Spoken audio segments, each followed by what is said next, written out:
பிள்ளைங்க எப்படி இருக்காங்கன்னு யோசிச்சு பாருங்க. அவங்க ஜெபிக்கிறவங்களா இருக்காங்களா? வேதத்தை நீங்க சொல்லாம படிக்கிறாங்களா? ஆலயத்துக்கு சொல்லாம வராங்களா? மணிக்கணக்கா ஆண்டவரோடு உறவாடக்கூடிய ஒரு அனுபவம் அவங்களுக்கு இருக்கா?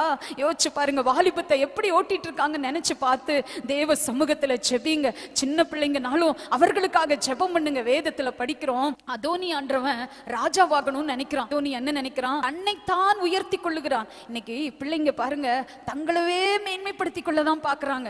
தான் பெரிய ஆள் ஆகணும், தான் இதாகணும், நான் அப்படி இருக்கணும், தான் தான் தான் இந்த எண்ணங்கள் தான் இருக்கிறது. வேதத்துல படிக்கிறோம், அவன் தன்னைத்தான் உயர்த்த நினைத்தான், அவனுடைய தகப்பன் அதை கண்டுகொள்ளவில்லை. இன்னைக்கு நிறைய பெற்றோர்கள் கண்டுக்கிறதே இல்லை. பிள்ளைங்க என்ன செய்யறாங்க, என்ன பண்றாங்க, போன்ல யார் கூட சாட்டிங்ல இருக்காங்க, பைக்ல எங்க போறாங்க, எங்க அவங்க பேசிட்டு இருக்காங்க, எதையுமே கண்டுக்காத போது கடைசியில் அதோனியாவுடைய நிலைமை என்ன தெரியுங்களா? அடிச்சே கொன்னுட்டாங்க. தேவ பிள்ளையே, இன்னைக்கு ஒப்பு கொடுங்க. உங்க பிள்ளைங்களுக்காக நீங்க ஜெபிக்காம யார் ஜெபிக்க போறா? உங்க பிள்ளைகளுடைய எதிர்காலத்துக்காக ஜெபம் பண்ணுங்க. இன்னைக்கு நிறைய போன் கால்ஸ்ல பார்க்கும்போது எனக்கு நல்ல வாழ்க்கை அமையலன்னு சொல்ற பிள்ளைங்க ஆயிரக்கணக்கான பிள்ளைங்க அழுறாங்க. இதெல்லாம் கேட்கும்போது நானும் பாஸ்டரும் யோசிச்சோம், நம்ம பிள்ளைங்களுக்காக எதிர்காலத்துக்காக இப்ப இருந்தே ஜெபம் பண்ணணும்பா. எங்க பிள்ளைங்க பரிசுத்தத்துல வளரணும்பா, எங்க பிள்ளைங்க ஒழுக்கத்துல வளரணும்பா.